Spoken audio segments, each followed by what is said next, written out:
தமிழகத்தில் காய்கறியின் விலை நாளுக்கு நாள் உயர்ந்து வருகிறது. இதற்கான காரணம் என்ன என்பது பற்றி சென்னை கோயம்பேடு வியாபாரிகள் சங்க செயலாளரான அப்துல் காதரிடம் செய்தியாளர் அக்ஷயா மேற்கொண்ட கலந்துரையாடலை தற்போது பார்க்கலாம். நாம இப்ப இருக்கிறது சென்னை கோயம்பேடு காய்கறி சந்தையில இன்றைய காய்கறிகளின் விலை நிலவரம் அப்படின்னு பார்த்தோம் அப்படின்னா, முதல்ல கேரட் கிலோ 40 ரூபாய்க்கு விற்கப்படுது. அடுத்ததாக பீட்ரூட் கிலோ 45 ரூபாய்க்கு விற்கப்படுது. இதே போல கத்திரிக்காய் கிலோ 35 ரூபாய்க்கு விற்கப்படுது. கடந்த வாரம் 30 ரூபாய்க்கு விற்கப்பட்டு வந்த முருங்கைக்காய் தற்போது 40 ரூபாய்க்கு விற்கப்படுது. கடந்த வாரத்தை விட இந்த வாரம் பல்வேறு காய்கறிகளின் விலை அதிகமாகவே காணப்படுது.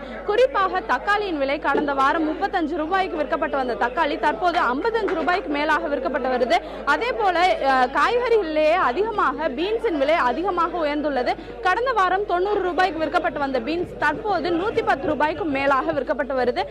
இந்த காய்கறிகளின் விலை உயர்ந்ததற்கான காரணமாக மழைதான் காரணம் என்று வியாபாரிகள் கூறுகின்றனர். இது குறித்து வியாபாரிகள் சங்கத்தின் செயலாளர் திரு அப்துல் காதர் நம்மோடு இருக்கிறார். அவரிடம் பேசலாம். சார் வணக்கம்.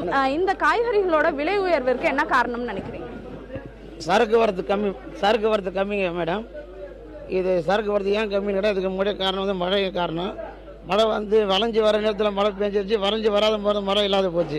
இதனால தான் போன வாரம் ஒரு மாதத்துக்கு முன்னே விற்று 20 ரூபா 25 ரூபா பீன்ஸ் விலை வந்து இந்த மாதம் வந்து போனால் 80 ரூபாயில் 110 ரூபா வரைக்கும் விலை விற்கிது. இது காரணம் என்னன்னா மழை தான் காரணம். இதனால் வந்து வியாபாரிகளுக்கு வந்து கஷ்டமாக இருக்குது இந்த விலையேற்றம், பொதுமக்களுக்கு ரொம்ப பாரமாக இருக்குது இந்த விலையேற்றம். விவசாயிகள் ஒரு சில வியாபாரிகள் தான் சரி மகிழ்ச்சி கேட்குறாங்களே தவிர மற்ற வியாபாரிகளும் மற்ற விவசாயிகளும் மகிழ்ச்சி கிடையாது. ஏன் கேட்டால் அவங்களாம் சரக்கு இருந்தால் தான் அவங்களும் 10 ரூபா சம்பாதிப்பாங்க.